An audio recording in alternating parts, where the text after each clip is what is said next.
မှာဆိုလို့ရှိရင်နေရ join နေတဲ့လူလည်းပါတယ်ပေါ့နော်နေရ join နေတဲ့သူလည်းပါတာဖြစ်တဲ့အတွက်ညီမတို့ကဒီတချို့ဘယ်မှာဆိုလို့ရှိရင်အဲ့ဒီနယ်တနယ်ရဲ့သူကအကြီးဆုံးဆိုင်အကြီးဆုံးလက်ကားဆိုင်ကြီးပြီးရင်ဒီမှာဆိုလို့ရှိရင်ဟိုမိဘတွေလက်ထက်ထဲကလှုပ်လာခဲ့တာဆိုလို့ရှိရင်နာမည်အရဆုံးဆိုင်ကြီးကိုကစဉ်းစားမှာကကိုယ်ဆိုင်ကိုလာဝယ်တဲ့သူကဘယ်ကအများဆုံးလဲအဲ့ဒါကိုတစ်ချက်စဉ်းစားပါမယ်ကိုကနေမှာဖွင့်နေတယ်ကိုကနေမှာဖွင့်နေရဆိုလို့ရှိရင်ကိုယ်ဆိုင်ကိုလာဝယ်တဲ့သူကဘယ်ကအများဆုံးလဲပေါ့နော်ကိုယ့်ရဲ့ဒီမြို့ပေါ်အလူတွေဖြစ်မယ်မြို့နီးနားဆက်တွေဖြစ်မယ်5 နိုင်လောက်သွားလို့ရတဲ့နေရာတွေကလူတွေဖြစ်မယ်ဒါကကြတော့ကိုယ်ဆိုင်ကိုလာဝယ်တဲ့သူတွေဒါအများဆုံးဒီကနေလာနိုင်တဲ့ဥစ္စာဒါကကြတော့ local focus ကိုမျိုးတွင်းအနေနဲ့ကိုပဲဦးစားပေးပြီးတော့ရောင်းတာဒါဆိုလို့ရှိရင်ကိုက digital ဆိုင်ဖွင့်လိုက်မယ် digital ဆိုင်ဖွင့်လိုက်ပြီဆိုတာနဲ့ကိုကတနိုင်ငံလုံးကိုရောင်းလို့ရတယ်တနိုင်ငံလုံးကိုရောင်းလို့ရတယ်အခုဆိုလို့ရှိရင်ကိုယ့်ရဲ့ product တွေကခုညီမတို့ဆိုလို့ရှိရင်ညီမတို့က product မဟုတ်ဘူးညီမတို့ကကြတော့ဒီလက်ကားဖြန့်ချီတာဖြစ်တဲ့အတွက်သူများ product ကိုညီမတို့ကရောင်းရတာဥပမာညီမတို့ product ရှိရအခုဆိုဒီနောက်ပိုင်းမှာဆိုလို့ရှိရင်အထည်တွေလုံးလာကြတယ်အထည်တွေလေကိုပိုင် brand နေနဲ့လေကိုပိုင် brand နေနဲ့လုံးလာကြတယ်ညီမတို့ရဲ့ပြည်တွင်းပြစ်တွေအရန်ကြီးကောင်းလာကြတယ် packaging မှအစ quality မှအစအရန်ကောင်းလာကြတယ်ပြီးရင်ကိုယ့်ရဲ့နိုင်ငံကစားတောက်တွေဓာတ်တွေအကုန်လုံးကိုညီမတို့က nationwide အကုန်လုံးကိုတနိုင်ငံလုံးကိုညီမတို့ကတင်ပြီးတော့ရောင်းလို့ရတယ်ဒါကကြတော့ကိုမျိုးမှာအကြီးဆုံးဆိုင်ဖြစ်တယ်အကြီးဆုံးဆိုင်ဖြစ်တယ်ဆိုလို့ရှိရင်ကိုကသွားလို့ရမယ့်ဥစ္စာကကိုမျိုးကိုလာနိုင်တဲ့နေရာတွေပေါ့နော်5 နိုင်လောက်ကလာလို့ရတဲ့သူတွေဖြစ်မယ်ဒါဟိုပဲကိုကဥတီပြီးတော့ရောင်းနေရတာအဲ့တော့ကိုယ့်ရဲ့ market ကကျင်းတယ်ပေါ့နော်အဲ့တော့ကိုကတနိုင်ငံလုံးကိုဥတီမယ်ဖုန်းရှိ internet ရှိတဲ့လူတိုင်း24 နာရီကြည့်လိုက်ရုံနဲ့ဈေးဝယ်လို့ရတဲ့စိုက်တစ်ဆိုင်ဖြစ်နေမယ်ဆိုလို့ရှိရင်ဥပမာညဘက်အိတ်နေရဆိုညီမတို့အရင်တုန်းက online မှာစပြီးတော့ရောင်းခဲ့တော့ဆိုလို့ရှိရင်ညီမကိုဝင်ကြီးနဲ့တော့ည2 ချက်ဒီလောက်ထိညီမဖြည့်ပေးတာတယောက်မလွတ်သွားစေအောင်ဒါပေမဲ့အဲ့ချိန်တော့ပင်ပန်းခံခဲ့တဲ့ဥစ္စာတွေကအခုချိန်မှာဘာဖြစ်သွားလဲဆိုတော့လေSOP ဖြစ်သွားတယ်အဲ့ဒါအကုန်လုံးstandard procedure operating procedure ဖြစ်သွားတယ်အဲ့ဒါကြီး SOP အခုဝန်ထမ်းတွေကိုညီမတို့ကပြန်ပြီးတော့ပြောပြပေးတဲ့အချိန်မှာကြာရင်ဒါတွေကဘာလုပ်ရမယ်ဆိုတဲ့ဥစ္စာ SOP ဖြစ်သွားတယ်အရင်တော့ကိုတယောက်တည်းဖြည့်တာကိုတယောက်တည်းထိုင်ခံဖြည့်တာဘာဖြစ်လို့လဲဆိုတော့ဒီကောင်းကျင်လာကို digital ပေါ်ညီမတင်လာခဲ့တာဘာကြောင့်လဲဆိုတော့ညီမပျော်ရွှင်မှုကြောင့်တင်လာခဲ့တာညီမဒီဈေးကြီးထဲမှာညီမနေရတဲ့ feeling ကိုညီမလုံးဝမပျော်ရွှင်ပါဘူးဘာဖြစ်လို့လဲဆိုတော့ညီမတို့ကနေမှာကွန်ပျူတာသင်တန်းတွေဖွင့်တယ်စေးဆိုင်တွေဖွင့်တယ် retail ကနေလာခဲ့တာဖြစ်တဲ့အတွက်အရင်စကားပြောပါတယ်စကားအရင်ပြောပြီးတော့မှဈေးရောက်တဲ့အချိန်မှာဒီရွှေပြည်စုံမင်္ဂလာဈေးပေါ်ကိုတက်သွားတဲ့အချိန်မှာစကားမပြောရတော့ဘူးလက်ကားဈေးကွက်ကြီးဆိုတာသိတဲ့အတိုင်းမင်္ဂလာဈေးကိုရောက်ဘူးတဲ့လူတိုင်းသိလိမ့်မယ်သူက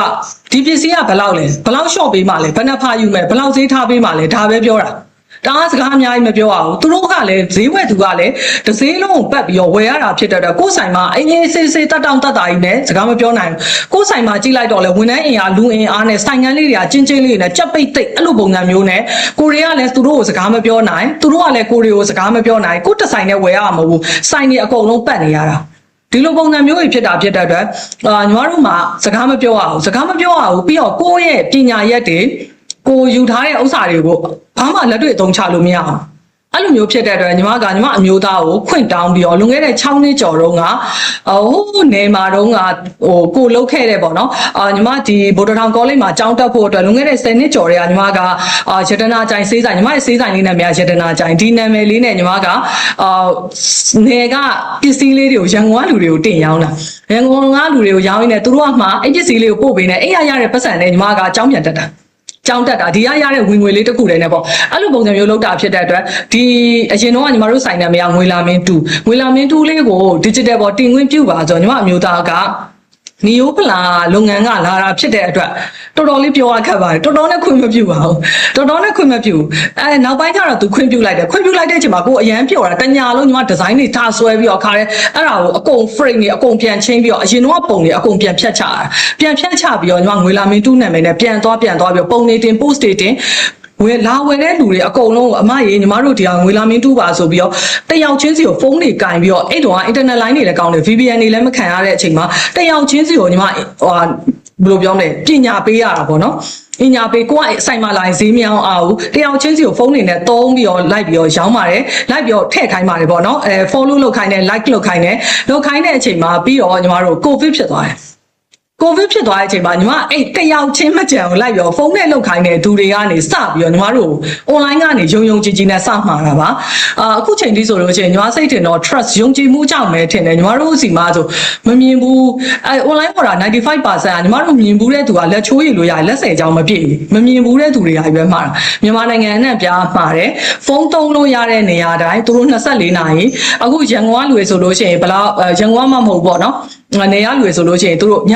အဲ့ရတဲ့ကိုဝင်သွားပြီဆိုလို့ရှိရင်ညီမတို့စီကိုဈေးပါတယ်ညီမတို့ကမနေ့ကမှရေးပြီးအရင်တော့ဆိုလို့ရှိရင်ဝယ်သူကအဲ့ရတဲ့ကနေမှားပေးမယ်ကိုကကောင်တောက်ကုန်းပေါ်မှာထိုင်ပြီးပေါချကျန်းလိုက်ရေးပေးတာညနှစ်ချက်ဒီ3နိုင်လောက်ညီမကမအိပ်ပဲနဲ့ထိုင်ရေးပေးတာအဲ့ဒါခလေးမွေးကန်နေလောက်ဒီသွေးနုနုသားနုနုလည်းဈေးထရောင်းပါတယ်အဲ့လိုမျိုးကြီးလုပ်တယ်ဒါပေမဲ့အဲ့ဒါရဲ့အကျိုးအာနိသင်ရလေအခုချိန်မှာ SOP ဖြစ်သွားပါတယ်အခုလက်ရှိညီမဆိုင်မှာဈေးမြောင်းပါဘူးဒါပေမဲ့ညီမရောင်းတဲ့တုန်းက system ကရှိသွားတာဖြစ်တဲ့အတွက်ဘယ်ကွင်းမှာဘယ်လိုလှော်ရမယ်ဘယ်ကွင်းမှာဘယ်လိုလှော်ရမယ်ဆိုတဲ့ဥစ္စာကကိုက detail သိသွားတာဒါကလုပ်ငန်းရှင်တိုင်းလိုပဲလို့ညီမထင်ပါတယ်ဘာဖြစ်လို့လဲဆိုတော့လုပ်ငန်းရှင်တိုင်းလိုကလိုလဲကူကူနဲ့ဒီနေရာကိုရောက်လာခဲ့တဲ့လူကတယောက်မှရှိမှာမဟုတ်ဘူးအကုန်လုံးစူးစမ်းလာခဲ့ရပဲအဲ့စူးစမ်းလာခဲ့ရတဲ့ဥစ္စာကို framework ပြန်ချိန်ပြီးတော့ SOP ပြန်လုပ်ဝန်ထမ်းကိုဒါနဲ့ပြန်ချပြီးအဓိကကြတော့ဘယ်ဟာပဲဖြစ်ဖြစ် system ချတယ်ဆိုတာကြတော့3ဘက်ကလွယ်ကူနေရပါမယ်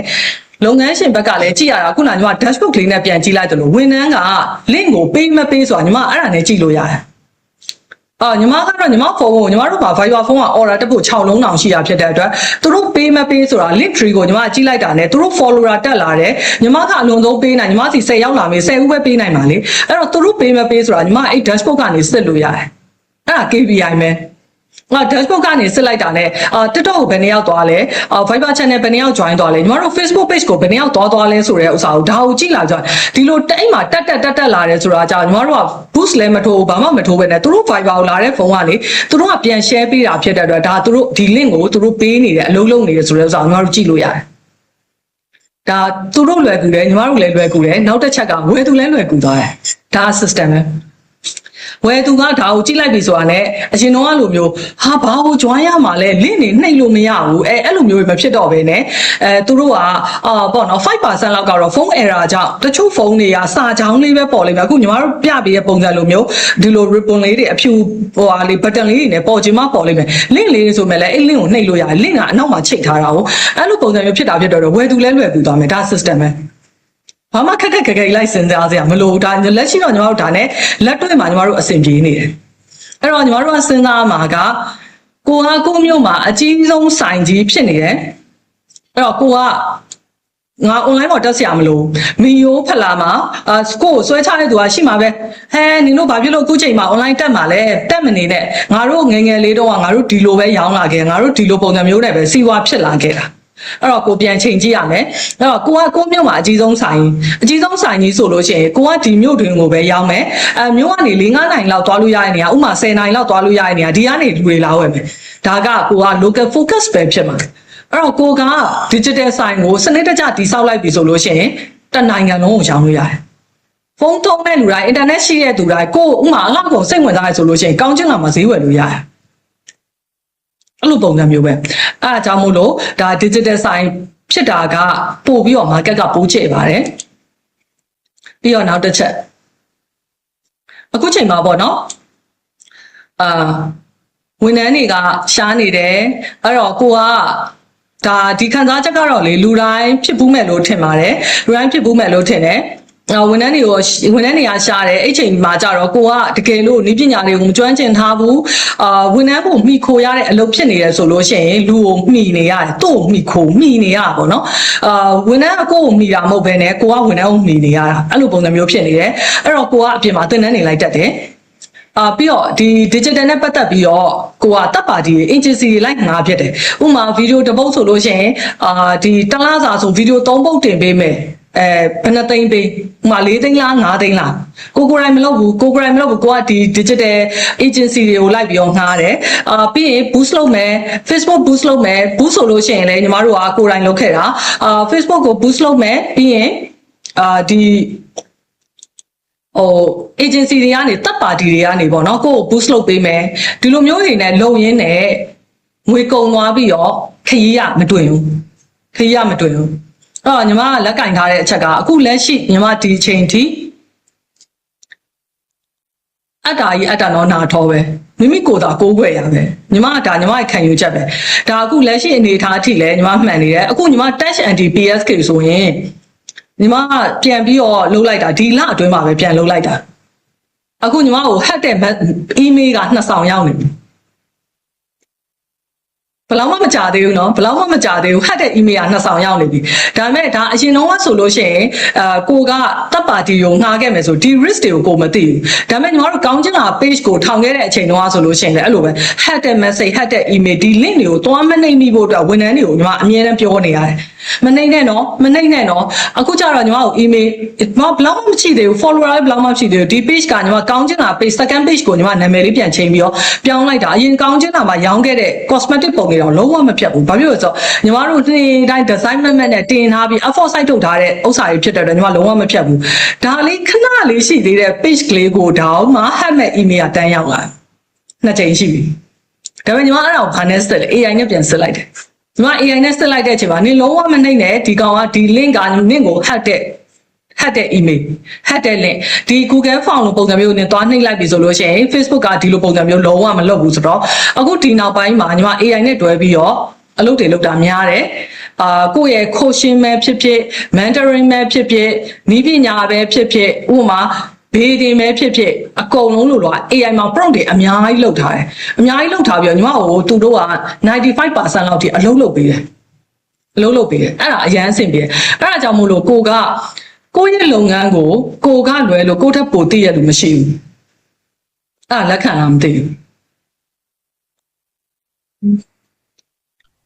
လက်ခံပါလေဟုတ်ကဲ့ပါဘာဖြစ်လို့လဲဆိုတော့လေညီမတပ်ပါတီတွေငှားဖို့အတွက်ညီမ live ဘူးတယ်တွားဘူးတယ်ဘာဖြစ်လို့လဲဆိုတော့ညီမတို့ကအခုချိန်မှာဘယ်လိုပြောမလဲကိုအလုပ်ကလေးကလည်းထိုက်တင်တဲ့လောက်အောင်မြင်နေတဲ့အချိန်မှာပတ်စံလေးရရှိလာပြီလေအရင်တော့ဆိုလို့ရှိရင်ကိုကအလုပ်ဆက်လုပ်ခြင်းဆိုငွေမရှိဘူးလေငွေမရှိတော့ဟာဒူးတော်တိုင်းငါလုံးမရမယ်ဆိုစူးစမ်းခြင်းသေးရှိလာလုပ်ငန်းလေးနဲ့အောင်မြင်လာတဲ့အချိန်မှာပတ်စံရှိလာပြီတဲ့အတွက်ပတ်စံကိုသုံးလိုက်ငါတတ်တာမှုရမလားဆိုတော့ mindset ကြီးကညီမတို့နည်းနည်းလေးပေါ့နော်အောင်မြင်မှုလေးရလာလုပ်ငန်းရှင်တိုင်းလို့တွေခေါင်းထဲမှာရှိတယ်ငါပတ်စံပေးလိုက်မယ်ဟာပြီးသွားအေးတာပဲပြီးငါတတ်တာတယ်ငါနားမလဲငါတတ်တာတယ်ဆိုရင်အဲ့လိုပုံစံမျိုးလုပ်တယ်ဒါပေမဲ့မဟုတ်ဘူးအဲ့ဒါကြီးကလေကိုဘာမှမသိတော့ဘဲနဲ့ငွေသာကုန်သွားကိုလုပ်ငန်းမှာဘာ effective မှမဖြစ်ဘူး design လေးဆွဲတာမှအစ effective မဖြစ်ဘူးအဲ့လိုမျိုးဖြစ်တဲ့အတွက်ညီမကအခုတော့ဘာခံယူထားလဲဆိုတော့မိမိကိုယ်သာကိုယ်ွယ်မိမိကိုယ်သာကိုးကွယ်ရပဲတကယ်လို့ကိုက corporate လုပ်ငန်းကြီးတွေဖြစ်သွားတဲ့အချိန်ကြပြီဆိုလို့ရှိရင်တော့ management skill တွေထပ်တိုးရမှာပေါ့နော်အခုဒီ small media business class တာလောက်ပဲဆိုလို့ရှိရင်တော့မိမိကိုယ်သာကိုးကွယ်ရပဲအရာအားလုံးကိုဒီတေးသိစရာမလိုဘူးဒါပေမဲ့အရာအားလုံးကိုက dashboard ကနေကြည့်တတ်တဲ့အဆင့်တော့ကိုရှိနေရမယ်ကိုဝင်တဲ့အလုံးလုံးနေလားကိုဝယ်သူတွေကဘယ်လောက်ထိတက်လာတာလဲဒါတော့ကိုသိရဲ့အဆင့်တော့ရှိနေရမယ်အဲ့တော့အခုဆိုလို့ရှိရင်လက်ရှိညီမတို့ကောင်းကျင်လာမှာဆိုလို့ရှိရင် 95% တော့ဝယ်သူတွေက online ကနေဖြစ်လာတယ်ဆိုတာကတော့ညီမရဲ့အဲ့အတ္တတော့နာတော့အဲ့ဒါကြောင့်ပဲလုပ်ငန်းရှင်တယောက်ရဲ့ရုံးနဲ့အားကဝန်ထမ်း10ယောက်စာအယောက်20စာလောက်ညီမျှတယ်ဒါပေမဲ့လည်းညီမတို့ရဲ့တန်မိုးရပါတော့ဒီမှာအကုန်လုံးအောက်ခြေသိန်းတီသွားပြီးတော့ရုံးနေစရာမလိုဘူးအဓိကကိုက0ကနေပြီးတော့ဘေးကိုကွဲအောင်ရိုက်ပြီးတော့1ဖြစ်ထားတဲ့သူတွေဖြစ်တဲ့အတွက်0ကနေ1ဖြစ်တဲ့နေဆိုတာ SOP ဆိုတာလူတိုင်းမှာရှိတယ်မသိသေးလို့လူတိုင်းမှာရှိတယ်ဒါကိုညီမတို့ကဥမာကိုရင်တော့ကိုလုံနိုင်တဲ့အားကဝန်ထမ်း10ယောက်စာညီမျှတယ်ဟုတ်တယ်လုပ်ငန်းရှင်တိုင်းလို့ကကြတော့ဝန်ထမ်း10ယောက်စာညီမျှတယ်ဒါပေမဲ့အဲ့ဥစ္စာဝန်ထမ်း10ယောက်ကိုတပုံစီလုပ်ပြီးတော့ကိုလုပ်တဲ့လုပ်ငန်းတွေကို branch တွေခွဲပြီးတော့ခိုင်းလိုက်ရုံပဲဒါဆိုလို့ရှိရင်ဒါက system ပဲအားကြောင့်မလို့ညီမကတော့အခုလက်ရှိကောင်းကျင်လာမှာဆိုရင်ဘာပဲဖြစ်ပေါ့နော်တပ်ပါတီတစ်ခါမှမငါဘူး design ဟုတ်တယ်ကောင်းကျင်လာ design တွေကတောဆန်လိမ့်မယ်ရိုးရှင်းလိမ့်မယ်ဒါပေမဲ့ညီမဝယ်သူတွေလက်ခံတယ်ညီမတို့ရဲ့ page မှာညီမတို့ရဲ့ပုံတွေကို like follow လုံးဝမလုပ်ဘူးเนาะဒါပေမဲ့ chat box မှာ order တွေတက်တယ် ကြိုက်တယ်လေဒါပဲကြိုက်တယ်လေဘာဖြစ်လို့ဆိုအဓိကကကြတော့ငွေပေးဝယ်ဖို့လိုတယ် live follow ကကြတော့page မှာတော့ညီမတို့က engagement တော့ကောင်းသွားပြီပေါ့နော် engagement ကောင်းသွားညီမတို့အဓိက target ထားတဲ့သူကကြတော့လက်ကားဝယ်မဲ့သူလေလက်ကားဝယ်မဲ့သူကတော်တော်များများအချိန်မရှိကြဘူးအချိန်မရှိကြတာဖြစ်တဲ့သူတို့က live follow လုံးဝမလုပ်ဘူး page မှာပဲ order တက်တာ Viber မှာဆိုလို့ရှိရင် Viber မှာပစ္စည်းတစ်ပုံတင်လိုက်ပြီဆိုတာနဲ့သူတို့က wine hack ကို order ပဲအသေးတက်တာသူတို့ Facebook မှာဆိုလို့ရှိရင်ညီမတို့ page မှာ follower က2000 9000 3000အဲ့လောက်နီးပါးပဲရှိတယ်ဒါပေမဲ့ညီမတို့ရဲ့ chat box မှာ order တက်နေတယ်အဲ့တော့ကိုကဘယ်လိုပုံစံမျိုးလောက်ကမလဲဆိုတဲ့ဥစ္စာကြောင့်ကိုလက်လီရောင်းမယ်ဆိုလို့ရှိရင်တော့ engagement များဖြစ်ဖို့လိုတယ်ကိုပြစ်တဲ့ market ကကိုပြစ်တဲ့ဒီကိုကဘယ်လို customer မျိုးကိုပြစ်ချင်တာလဲလက်လီရောင်းမယ်ဆိုလို့ရှိရင်တော့ engagement များနဲ့ like follow များဒါလုပ်ဖို့လိုတယ်ညီမတို့လက်ကားသမားတွေဆိုလို့ရှိရင်တော့ like follow အရင်များဖြစ်နေစရာမလိုဘူးအဓိကကကြတော့ဒီ TikTok မှာအရင်ဦးဆုံးကိုပါလဲဆိုတာသိအောင်လုပ်ရမယ်ပြီးတော့နောက်တစ်ချက်ကကိုယ့်ရဲ့ Facebook ကပြီးရင်သူတို့ Google Map ရှာလိုက်တဲ့အချိန်မှာကိုယ့်ဆိုင်ရာ Google Map မှာ Google Map ပေါ်မှာရှိနေရမယ် trust ပေါ့ယုံကြည်မှုများရှိနေရမယ်ဒါကို trust များတည်ဆောက်နိုင်တယ်ဆိုလို့ရှိရင်တော့ online မှာရပ်တည်လို့ရတယ်ပြီးတော့နောက်တစ်ခုအလကားရတဲ့ဟာတွေအကုန်ယူပါကိုက Facebook တစ်ခုတည်းဒါညီမရဲ့အတွေ့အကြုံတစ်ခုကိုပြောပြမယ်အဲ့ဒါဘာလဲဆိုတော့လေညီမတို့ကတစ်ခါတလေကြာရင်အခက်ခဲအရန်ရှိရလေเนาะအခုဒီဘက်ကအခက်ခဲတစ်ခုပြေလဲသွားပြီဆိုလို့ရှိရင်နောက်တစ်ဖက်မှာအခက်ခဲထပ်ရှိပြန်အောင်ဒါလုပ်ငန်းရှင်တိုင်းကြုံတွေ့နေရတဲ့အရာဥပမာဝန်ထမ်းအခက်ခဲအဆင်ပြေသွားရမလားကုန်လန်းချောင်းတွေပိတ်သွားပြန်အောင်အဲ့လိုမျိုးလေကိုကရောင်းအောင်တွန်းလိုက်ပြီမလားကုန်တွေကမရှိတော့ပြန်အောင်ဆိုတာမျိုးစုံကြိုးခုံတယ်အဲ့လိုပုံစံမျိုးတွေဖြစ်နေတဲ့အချိန်မှာအရင်တုန်းကညီမတို့ VPN ပြဿနာတွေမဖြစ်ခင်တုန်းကညီမတို့က Facebook page တစ်ခုတည်းကိုပဲ UTP ရောင်းတာViber အရန်မဲထားတယ် TikTok မတက်ဘူး no TikTok ငေါင်းနဲ့မဆိုင်ဘာလို့လဲဆိုတော့ TikTok ကနေတာလက်ခံလောက်တည်အဲ့ဒါလုပ်ငန်းရှင်တိုင်းလို့အခုချိန်ဒီ mindset တက်ဘူး TikTok လည်းငေါင်းနဲ့မဆိုင်ဘူး Telegram ဝေးငါတို့ Facebook တစ်ခုတည်းနဲ့ရောင်းမှာနောက် VPN ပြဿနာတွေဖြစ်လာတယ်ဒါပေမဲ့အဲ့အကြောင်းညီမတို့ကအမြဲတမ်းလုပ်ငန်းရှင်တွေဆိုတာကြိုပြင်ရမယ်ကြိုလုပ်ရမယ်ကြိုတွေးရမယ်အဲ့ဒါဆရာတွေပြောတာအလကားပြောနေတာမဟုတ်ဘူးအဲ့တော့ညီမတို့ကအခွင့်အလမ်းဘယ်လိုပြောမလဲအခက်အခဲတစ်ခုဖြစ်လာတဲ့အချိန်မှာသူ့နောက်မှာအခွင့်အလမ်းရှိတယ်ညီမတို့အရင်တုန်းက TikTok page Facebook page တစ်ခုတည်းနဲ့ပဲညီမတို့ကရောင်းတာ VPN ပြဿနာဖြစ်လာတဲ့အချိန်မှာညီမတို့ Viber ကိုရွှေ့တယ်အော် Viber ကိုရွှေ့တဲ့အချိန်မှာအခုလက်ရှိကညီမ data ပြန်စစ်လိုက်တဲ့အချိန်မှာ Viber ဖုန်း6လုံးရဲ့ order နဲ့ Facebook page ကတက်တဲ့ order နဲ့ကညီတူဖြစ်သွားပြီ50-50ဖြစ်သွားပြီအဲ့တော့ Viber မှာနောက်ထပ်ပြီးတော့ order ထပ်ပုံများလာတယ်ပုံများလာဖြစ်တဲ့အရင်တော့ငါ1000မိုးရောင်းရအခု2000ဖြစ်သွားမယ်သူ့ရဲ့ဒါအခွင့်အလမ်းတွေရဲ့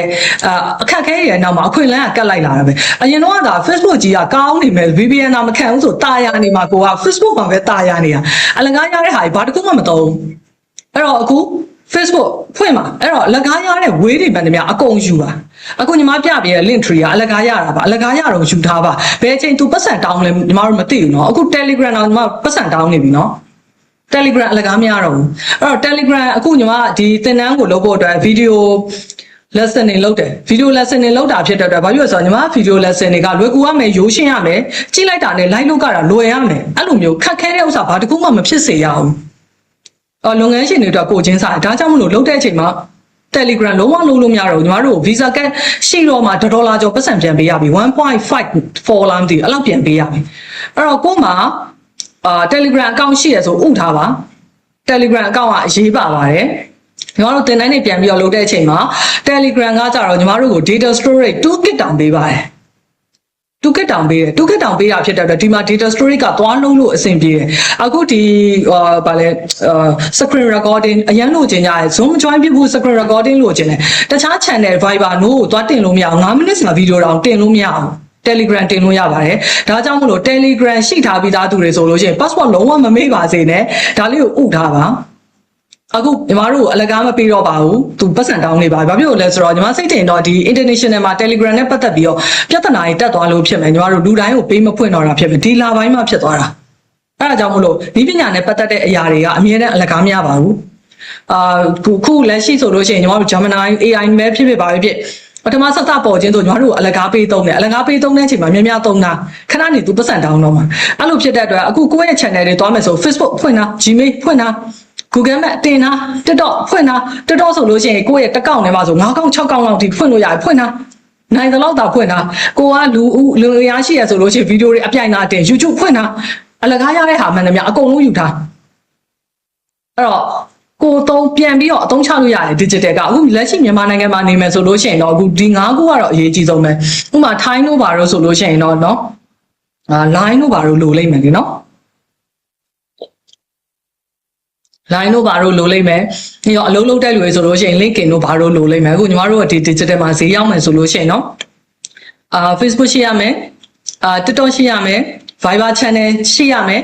Viber မှာ channel เนาะ group မဟုတ်ဘူး။ဘာဖြစ်လို့လဲဆိုတော့ channel ကလူကြိုက်တဲ့လောက်ထည့်လို့ရတယ်။ကြိုက်တဲ့လောက်ဝင်လို့ရတယ်။အဲ့ဥစ္စာတွေလည်းညီမတင်တန်းမှာတေချာ share ပေးသွားမှာပါเนาะ။အခုညီမကဒီ Touch and PSK ဆိုညီမ community ထောင်ထားပေးတာပါ။အဲ့ဒါကြောင့်မို့လို့ဝင်ပြောလို့ရတယ်လေစကားတွေဝင်ပြောလို့ရတယ်ဒီ Touch and PSK free Viber လေးကိုညီမမဖြတ်ပါဘူးเนาะမဖြတ်ပါဘူးအခုဒီ2025မှာဘာတွေထားခဲ့ခြင်းလဲဆိုတဲ့ဥစ္စာညီမမေးတော့ထားခဲ့ခြင်းတဲ့အရာတွေပြောကြရတယ်เนาะအဲ့ဒါတွေတကယ်ထားခဲ့ကြပါเนาะတကယ်ထားခဲ့ကြပါ2025မှာဒါတွေထားခဲ့2026ကိုလုံးဝတည်မသွားနဲ့ဒီ group လေးကညီမလာအစဉ်အမြဲတမ်းဒီလို free session လေးတွေလုပ်ပေးမှာဖြစ်တဲ့အတွက်ဒီ group ကိုလုံးဝမဖြတ်ပါဘူးအဲ့တော့ Facebook TikTok Viber Telegram Google Map ဒါတွေအကုန်လုံးအလကားရအောင်ယူထားပါစနစ်တကျယူပါ password မိတာရွာကြီးမလုပ်ပါနဲ့เนาะဒါညီမအကုန်လုံးဒီတင်တန်းမှာသင်ပေးမှာပါပြီးတော့နောက်တစ်ချက်ကကြတော့ညီမပြောသလိုမျိုးပဲပေါ့เนาะဝန်ထမ်းကိုညီမတို့ကခန့်တော့မယ်ခန့်ပြီပေါ့ခန့်ပြီဆိုလို့ရှိရင်အခုလက်ရှိဒီမှာဆိုလို့ရှိရင်ဝန်ထမ်းတွေကိုညီမတို့ကလုပ်ငန်းရှင်တွေဖြစ်တဲ့အတွက်ညီမတို့ဆိုင်ရဲ့ culture ညီမတို့ဆိုင်ရဲ့ culture ညီမတို့ဆိုင်ရဲ့အထောင်ညီမတို့အတိဆုံးညီမတို့ဘက်ပိုသိရတူမရှိဘူးပိုသိရတူမရှိတာဖြစ်တဲ့အတွက်ဒီကိုကဝန်ထမ်းတွေကိုခန့်တဲ့အချိန်မှာပေါ့နော်ညီမကြတော့လက်ရှိဒီမှာညီမတို့ဒီမှာ8နှစ်9နှစ်လောက်လှုပ်လာခဲ့တဲ့ဝန်ထမ်းတွေရှိအဲ့ဓာတွေရဲ့customer တွေအမေးအများဆုံးမေးခွန်းဆိုပြီးတော့ညီမအချက်20လောက်ချရေးခိုင်းတယ်ချရေးခိုင်းတယ်အဲ့ချရေးခိုင်းပြီးတော့အဲ့ကောင်တွေကိုညီမတို့က page တွေမှာ save reply နေနဲ့ပြန်ထည့်ထားပေးလိုက်တယ်အဲ့တော့သူတို့ကဒါကိုစာရိုက်ကြမလို့တော့စာရဲဆောင်လို့တော့ဥမာဝယ်သူကမေးတယ်ဘယ်လောက်ပို့ဆောက်ဝယ်လို့ရလဲလက်ကားဆိုလို့ရှိရင်စိုက်မလာဝယ်ခြင်းဘယ်ကိုလာဝယ်ရမလဲပစ္စည်းကဘယ်လိုဂိတ်ချပေးတာလဲပြီးတော့ဘာအလှကုန်တွေရတာလဲသူတို့အမေးအများဆုံးအဲ့လိုအမေးအများဆုံးဥစားဆိုလို့ရှိရင်ညီမကဝန်ထမ်းတွေကဒီမှာ order ရေးနေရတယ်ဆိုတော့ဘာဖြစ်လဲဆိုတော့3ယောက်လောက်စာ1ယောက်လောက်လုပ်နေရတာလုပ်နေရတာဖြစ်တဲ့အတွက်သူတို့မနိုင်တဲ့အချိန်မှာညီမက sit reply နေဘာမေးခွန်းလာရင်ဘာလာဘာမေးခွန်းလာရင်ဘာလာဘာမေးခွန်းလာရင်ဘာလာဆိုရင်ညီမတန်းရေးထားပေးလိုက်တာရေးထားပြီးလိုက်ပြီးတော့သူတို့က auto click click click click click တွေနှိပ်သွားလိုက်ရုံပဲအဲ့တော့ဒါလည်း system ပဲ solution ပဲအဓိကကကြတော့အဲ့တော့အဓိကကညီမပြောသလိုမျိုးပဲလုပ်ငန်းတစ်ခုမှာဝန်ထမ်းကလည်းလွယ်ကူရမယ်အလုပ်ရှင်ကလည်းပြန်ကြည့်အချိန်မှာလွယ်ကူရမယ် customer ကလည်းဝယ်ရလွယ်ကူနေရမယ်ဒါဖြစ်ရင်ရဒါစနစ်ပဲ